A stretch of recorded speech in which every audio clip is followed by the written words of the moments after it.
Hello students, मैं हूं गौरव गोयल। तो आज के लेक्चर में हम देखेंगे, पिछले लेक्चर में हमने देखा था क्वांटम नंबर्स के बारे में। तो आज के लेक्चर में देखेंगे हम ऑर्बिटल्स के बारे में, सबशेल्स के बारे में और शेल्स के बारे में। थोड़ा डिटेल में पढ़ेंगे सारी चीजें। देखो क्या होता है कि जैसे हमारा ये एटम है, हमारा ये न्यूक्लियस है और ये हमारी हो गई है शेल्स। ठीक है, ये हमारी हो गई है सेल्स। जो नील्स बोर ने बताया था, वो नील्स बोर ने ये बताया था कि हमारी ऑर्बिट होती हैं। क्या होती हैं? 2D। उन्होंने 2D टाइप का बोला था, उन्होंने कहा था ये ऑर्बिट्स होती हैं। अब वो ऑर्बिट हमारी 2D होती है। हमने जब श्रोडिंगर ने बताया तो इन्होंने प्रोबेबिलिटी के बारे में बताया, मतलब इलेक्ट्रॉन की एटम के अंदर प्रोबेबिलिटी कहां कहां मिलेगी, मतलब इलेक्ट्रॉन डेंसिटी बोल सकते हो, जिसको हमने पिछले लेक्चर में बताया था कि ये शाई से डिनोट करते हैं वेव फंक्शन। तो वेव फंक्शन एक वेव है हमारी। तो जो एटम के अंदर, अब जो इनका मॉडल था वो इस टाइप का था, तो ये मॉडल जो ये वेव नेचर को बता रहा है। क्या बता रहा है? वेव नेचर को। अब यहां पर हम इसको इस तरीके से समझ सकते हैं कि यहां पर ये कुछ फिक्स्ड नहीं है, लेकिन ये ऑर्बिट्स हमारी वो पॉइंट्स हैं, वो एरियाज हैं, वो लाइंस हैं जहां पर इलेक्ट्रॉन की मिलने की संभावना ज्यादा से ज्यादा है, मतलब इलेक्ट्रॉन डेंसिटी यहां पर ज्यादा है। हम इसको इस तरीके से बोल सकते हैं। ठीक है, तो इस जो पहला इलेक्ट्रॉन डेंसिटी बन रही है यहां पर जो न्यूक्लियस के पास, उसको इन्होंने बोल दिया था फर्स्ट शेल। क्या बोल दिया था? First shell. अब यहां पर ये हो गई इलेक्ट्रॉन डेंसिटी पहली वाली। दूसरी इलेक्ट्रॉन डेंसिटी जहां पर, मतलब इसको प्रोबेबिलिटी भी बोल सकते हो, तो ये दूसरी यहां पर बन जाएगी। ठीक है, इसको इस तरीके से हम देख सकते हैं। तो यहां पर प्रोबेबिलिटी हमको ज्यादा मिलेगी जब हम देखेंगे उसको। ठीक है, तो इसी तरीके से वो प्रोबेबिलिटी हमारी डिस्ट्रीब्यूटेड है। अब वो कोई ट्रैक तो बना नहीं है कि एक आपकी पट्टी बनी हुई है, वहां पर वहीं पर इलेक्ट्रॉन हमें मिलेगा, लेकिन यहां पर बीच में इलेक्ट्रॉन की संभावना टेंड्स टू 0 पहुंच जाती है, मतलब लगभग 0 पे। तो जो इलेक्ट्रॉन डेंसिटी जहां पर मिल रही है वो उस चीज को हम बोल देंगे शेल। ये हमारे पूरी स्फेरिकल फॉर्म में होती है। अब शेल के अंदर होती हैं हमारी सबशेल्स। तो शेल्स को हम कैसे डिफाइन करेंगे? शेल्स हमारी एक 3D चीज है। ठीक है, और ये हमारी अल्फाबेटिकली KLMNO इस तरीके से हमारी बताते हैं, और न्यूमेरिकली 1 2 3 4 5।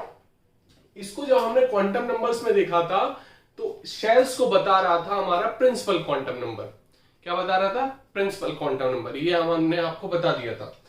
ठीक है, अब हम बात करेंगे सबशेल्स की। हम पूरे ऑर्डर वाइज चलते हैं, उसको हम एक बार समझ लेते हैं। देखो, अगर हम बात करें यहां पर, हम यहां पर बेसिकली पढ़ेंगे shape and energy of subshell. हमारा जो मेन टॉपिक है हमारा ये है, shape and energy of subshell. तो अब शेप के बारे में हमको पढ़ना है। ठीक है, अब देखो हमने आपको बताया था सबशेल के बारे में। शेल के अंदर होती है हमारी सबशेल। तो ये हमारी शेल है, इसके अंदर हमारी सबशेल है। ठीक है, और सबशेल के अंदर होती है हमारी ऑर्बिटल्स। ये हमने पिछले लेक्चर में आपको बताया था। जैसे KLMN, ये हमारी थी सबशेल, सेल्स हमारी। इसके अंदर के अंदर पहली, ये हमारा फर्स्ट है, न्यूमेरिकली इसको फर्स्ट बोलेंगे। तो इसमें केवल S सबशेल होती है। इसमें S और P दोनों होती है। इसमें होती है S P D and F। इसमें क्या क्या होती है? S P D and SPD, और लास्ट वाली में होती है SP D एंड F। ऐसी फिर जब O में आएंगे तो SP D F G, ऐसी एक एक सबशेल हमारी बढ़ती जाएगी। अब यहां पर ध्यान से देखना, जब ऑर्बिटल्स की बात करेंगे तो S में केवल एक ऑर्बिटल होती है, P में हमारी 3 ऑर्बिटल होती हैं। ठीक है, D में हमारी होती है 5 ऑर्बिटल्स। कितनी?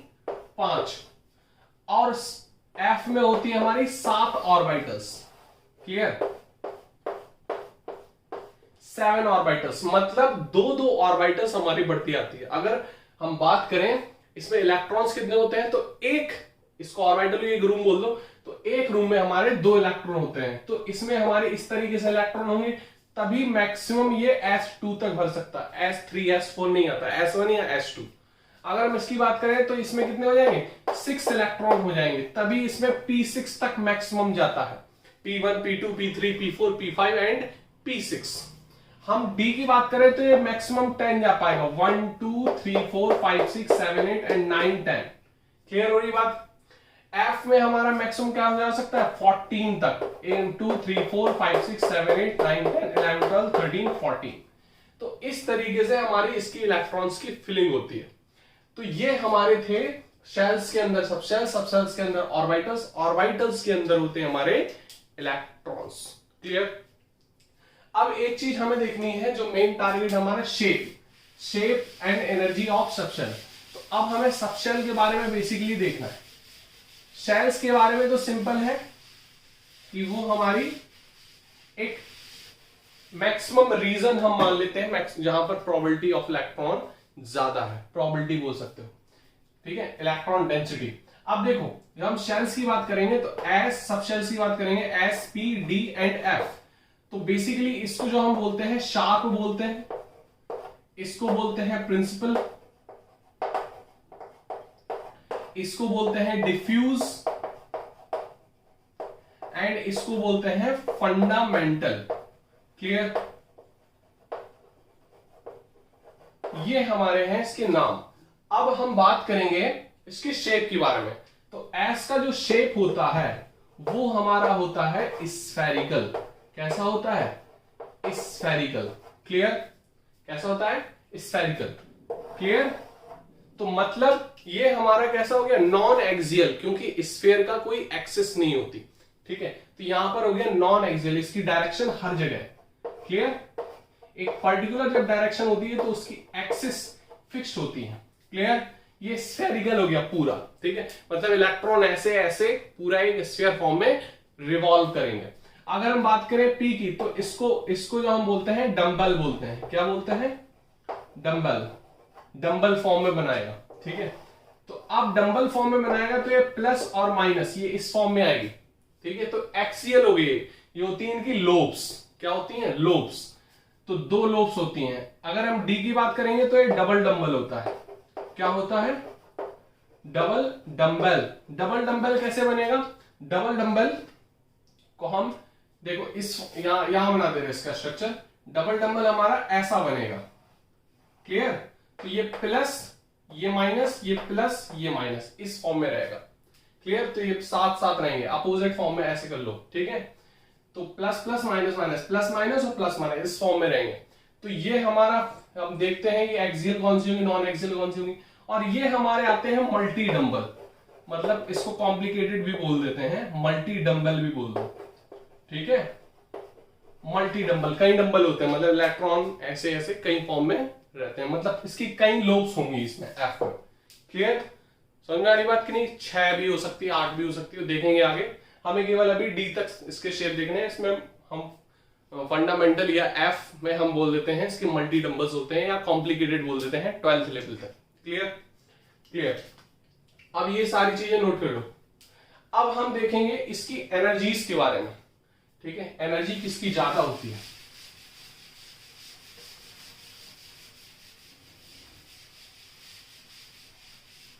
Energy of subshell.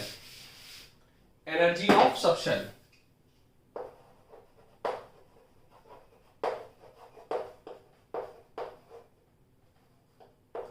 Energy of subshell की बात करेंगे तो सबसे ज्यादा जो एनर्जी है, जैसे एस पी डी एफ में हम देखेंगे तो सबसे ज्यादा एनर्जी हमारी एफ की होती है। किसकी होती है, एफ की। तो यहां पर हम देख लेंगे एफ की सबसे ज्यादा एनर्जी होती है। क्लियर होगी बात, ठीक है। इसको नोट कर लो तुम लोग। अब हम अगर बात करेंगे, देखना इधर पे, हम ऑर्डर पे बात करें, जैसे हमें जिंक का भरना है तो हम सबशेल के अकॉर्डिंग हमें इलेक्ट्रॉनिक कॉन्फ़िगरेशन करनी है। तो इधर देखो, जैसे हम बात करें 1s हमारा आ जाता है, ठीक है। पहले में एक ही s होती है, और दूसरी में 2s और 2p दोनों होता है। पहली शेल में एक ही सब शेल होती है, इसलिए 1s अकेला आएगा। 2s 2p इसमें sp दोनों होता है। हम बात करें 3s 3p और 3d, तो इसमें d तक भी होता है। इसमें आएगा 4s 4p 4d 4f। Clear, समझ में आ गई बात? ठीक है। अगर हम बात करें इसमें एनर्जी के अकॉर्डिंग, तो इसमें ऑलरेडी ऐसे आप एनर्जी इंक्रीजिंग ऑर्डर पे लगाते जाओगे, लेकिन यहां पर थोड़ा सा आ जाता है डिफरेंस। ठीक है, हम शेल के अकॉर्डिंग तो बोल देंगे कि ये हमारी डीजनरेसी, डीजनरेसी का मतलब सेम एनर्जी की। ठीक है, डीजनरेसी का मतलब आप लिख सकते हो, डीजनरेट का मतलब होता है सेम एनर्जी लेवल्स की। ठीक है, तो यहां पर अकॉर्डिंग टू सेल्स तो ये हमारी डीजनरेट है, लेकिन अगर हम सबसेल्स के अकॉर्डिंग जाएंगे अंदर, तो यहां पर हम इलेक्ट्रॉनिक कन्फिगरेशन करेंगे। जैसे हम एटॉमिक नंबर 30 का करना है, तो हमारा ये 1s2 आ जाएगा, 2 इलेक्ट्रॉन भर सकते हैं इसमें। फिर हमारा 2s2 2p6 3s2 3p6 4s2 आएगा, और फिर 3d, मतलब हम केवल जिंक तक बात कर रहे हैं यहां पर। तो 4s की जो एनर्जी है वो 3d से कम होती है। ठीक है, क्लियर हुई बात? यहां पर आपको थोड़ा ध्यान देना पड़ेगा, जब हम जाएंगे तो 3s की एनर्जी हमारी क्या होती है, 4s की हमारी कम होती है 3d से। तो अकॉर्डिंग टू दैट ये होगा हमारा एनर्जी का ऑर्डर, ये हमारा एनर्जी का ऑर्डर होगा। क्लियर हो रही बात की नहीं? ठीक है, तो इसको हम देखेंगे इस फॉर्म में कि इस तरीके से हम एनर्जी ऑर्डर में भरेंगे। ऐसे हम देखेंगे वो एनर्जी किस फॉर्म में है, वो अब्बाऊ ने बताया था। अभी केवल हमें इतना नोट करना है कि हमारी सबसेल की एनर्जी इस फॉर्म में होती है। क्लियर, नोट कर लो इसको। यहां पर हमें एक चीज का ध्यान देना होगा कि जब हमने सबसेल्स की एनर्जी की बात की थी, तो यहां पर जो S P D और F की बात की थी, तो यहां पर जो सबसेल है ये सेम होनी चाहिए। क्लियर, ये सेम होगी तभी हम बात करेंगे ऐसी। अगर सेम नहीं हुई तो हम इसकी बात नहीं करेंगे। क्लियर, जैसे हमने आपने बोल दिया कि SPDF, तो सबसे पहले आपके एस की होनी चाहिए, फिर हमारा इंक्रीजिंग ऑर्डर में बढ़ता जाएगा। लेकिन ये तभी वैलिड है जब हमारी एन सेम है, एन मतलब प्रिंसिपल क्वांटम नंबर। क्लियर, अब हम यहां पर बात करेंगे इलेक्ट्रॉनिक कन्फिग्रेशन के रूल्स पे। वो 3 रूल्स हैं जिनके बेसिस पे इलेक्ट्रॉन्स की फिलिंग की जाती है। वो 3 रूल्स कौन कौन से हैं, लिख सकते हो आप, रूल्स ऑफ इलेक्ट्रॉन फिलिंग।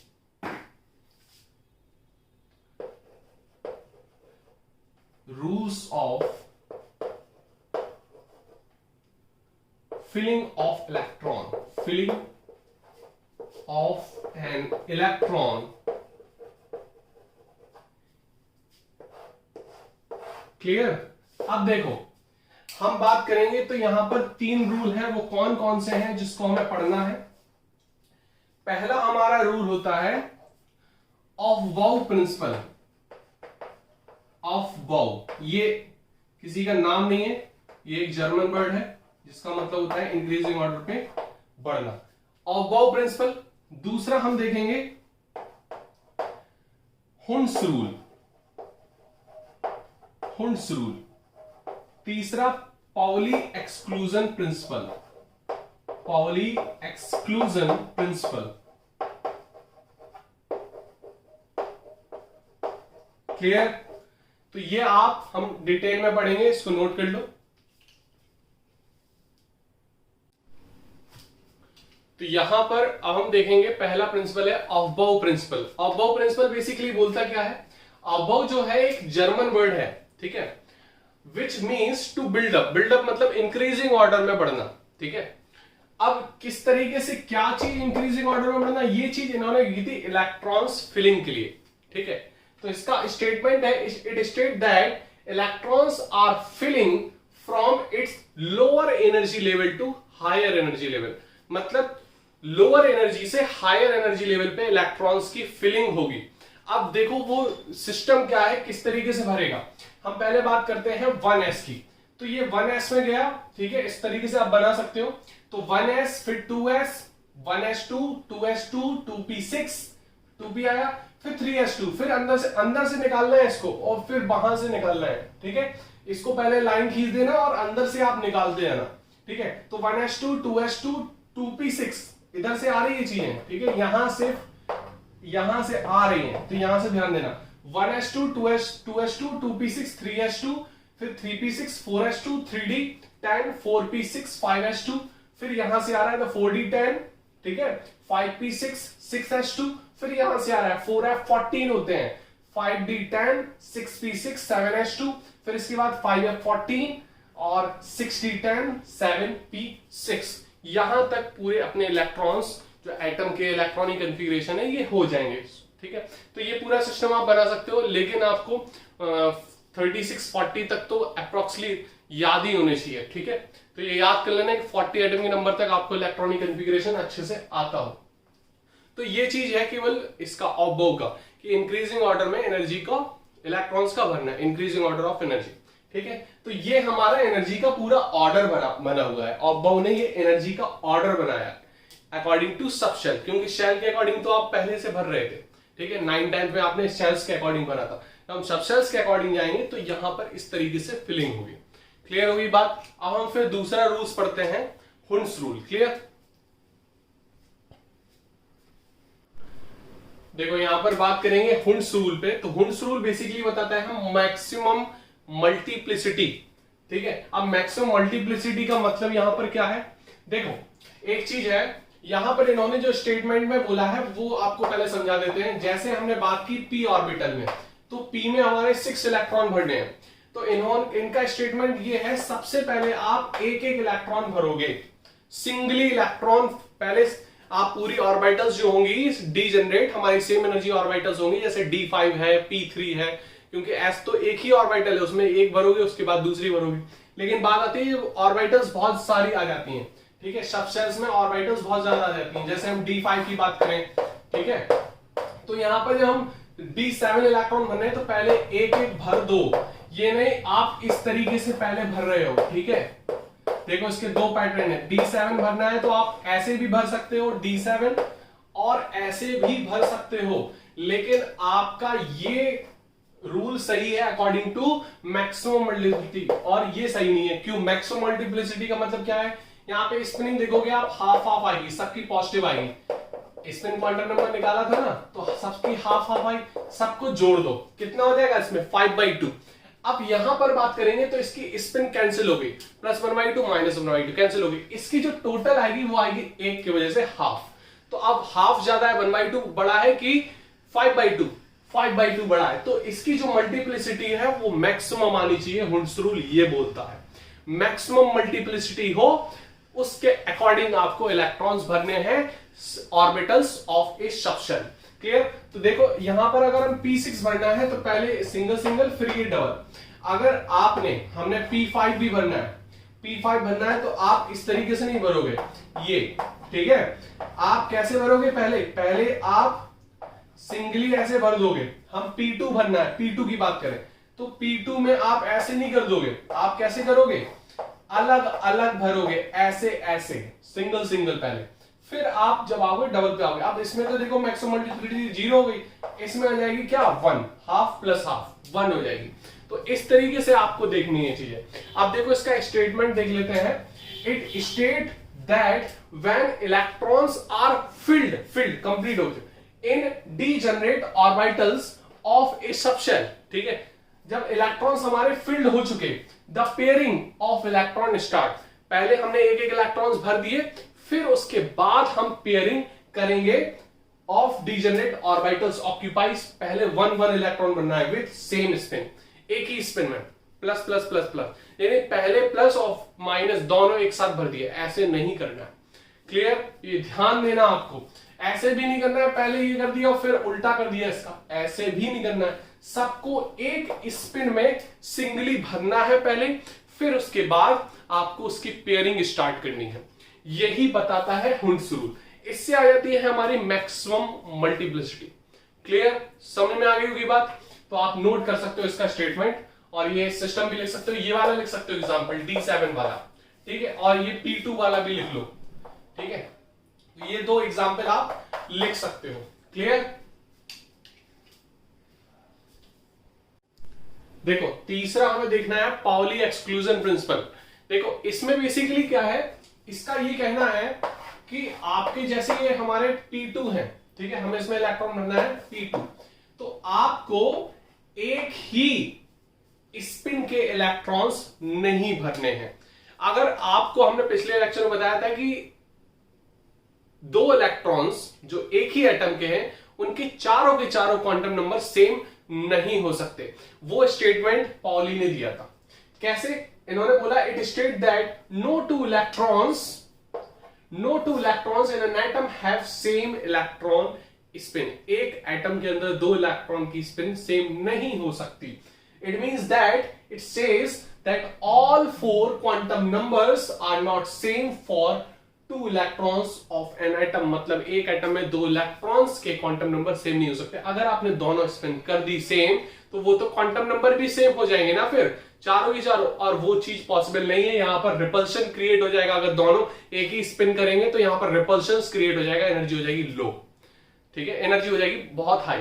तो अगर स्पिन रिपल्शन से एनर्जी हाई होती है तो यहां पर आप देख सकते हो कि यहां पर ये चीज पॉसिबल नहीं है, जो चीज इन्होंने पॉली ने बताई थी। अब एक चीज हम आपको बताते हैं, देखो ये तीन रूल हो गए, इसकी वजह से हम इलेक्ट्रॉन्स की फिलिंग कर सकते हैं, ठीक है।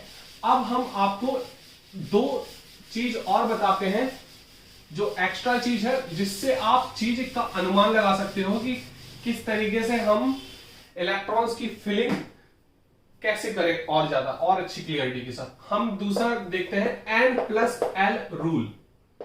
N+L रूल क्या बताता है? जैसे हमने आपको बात की थी कि 4s को पहले भरेंगे फिर 3d को बाद में। देखो जैसे हमने बात की 1s2 2s2 2p6, ठीक है, 3s2 3p6 4s2 और यहां पे 3d10। अब हमने 3d को यहां पर पहले क्यों नहीं भरा और 4s को पहले क्यों भर दिया? N+L रूल देखो यहां पर N+L में देखेंगे तो इसका N+L क्या आ जाएगा? इसका N+ आ जाएगा 4 + 0, तो टोटल आ गया 4। क्लियर? हम इसकी बात करेंगे तो क्या आ जाएगा 3 + 2, कितना हो गया ये 5। तो जिसका N+L कम होगा तो उसको इलेक्ट्रॉन्स पहले भरे जाएंगे उसमें। अब यहां पर एक चीज याद रखना, जब N+L दोनों बराबर हो जाए तब क्या करोगे? जैसे हम इसकी बात करें तो यहां भी 4 हो गया, देखो 3 + p का होता है 1, तो 4 और 4, तो फिर कैसे बनेंगे? तो फिर n छोटा होने चाहिए, वहां पर क्या होना चाहिए? n छोटा। तो ये चीज बहुत अच्छे से याद रखना। N+L रूल क्या बताता है? जब N+L की वैल्यू छोटी होगी उसमें n मतलब प्रिंसिपल क्वांटम नंबर, L मतलब क्या हो गया? Azimuthal quantum number. दोनों को आप जब जोड़ोगे जिसका सम कम आएगा उसमें आप इलेक्ट्रॉन्स भर दोगे। अगर सम दोनों का इक्वल आया तो जिसका n मतलब प्रिंसिपल क्वांटम नंबर छोटा है उसको आप पहले भरोगे। ये दोनों केस हमने आपको दिखा दिए, इसका और इसका, ठीक है। यहां पर क्या हो गया? हमारा n छोटा है और ये दोनों N+L बराबर है। यहां पर हमारा N+L छोटा है 4s में। तो इस तरीके से आप भर सकते हो। एक और चीज हम आपको समझानी है, वो क्या? N+L रूल आप लिख सकते हो, ठीक है। एक चीज हमको आपको और समझानी है, क्या कि अगर हम बात करें, यहां पर एक स्टेटमेंट आप लिख सकते हो, half filled and full field orbitals of an electron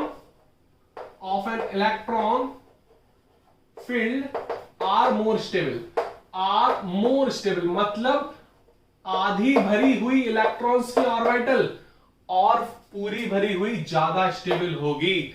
समझ में आ रही बात की नहीं? जैसे हमने बात करी यहां पर P3 की 1 2 3, तो ये ज्यादा स्टेबल होगी किसके कंपेयर में? इसके कंपेयर में, P4 के कंपेयर में। अब ये नहीं P5 के कंपेयर में भी बोल दो, ठीक है। यहां पर जैसे P3 और P4 है तो P3 ज्यादा स्टेबल होगी, ये याद रखना। ये P3 हो गया और ये P4 हो गया, तो P3 ज्यादा स्टेबल होगी P4 से, और P2 तो ऑब्वियस कम ही होगी P3 से। क्लियर होगी बात? तो यहां पर ये चीज आप लिख सकते हो, half filled and full filled orbitals are more stable. Clear? अब हम इलेक्ट्रॉन्स की अगर फिलिंग करें तब हम बहुत अच्छे से कर सकते हैं,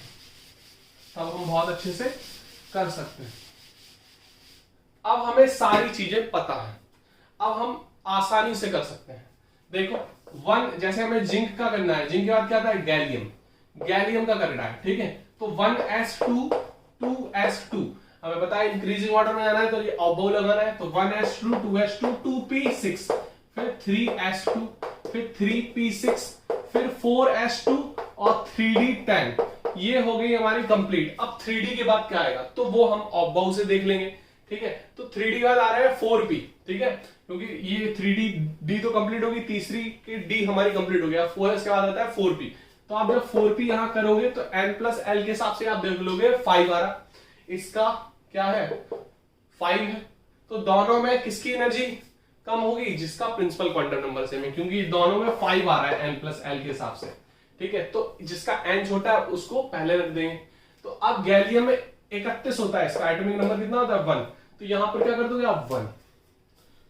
क्लियर अभी बात की, गैलियम का जर्मेनियम तो 2।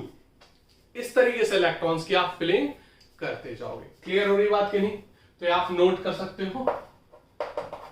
तो इलेक्ट्रॉन्स की फिलिंग आप सीख चुके हो, इसके रूल्स आप सीख चुके हो, आज पूरी कंप्लीटली कर लेना। और देखो एक आध क्लास और लेंगे हम, इसको लिख लो पहले।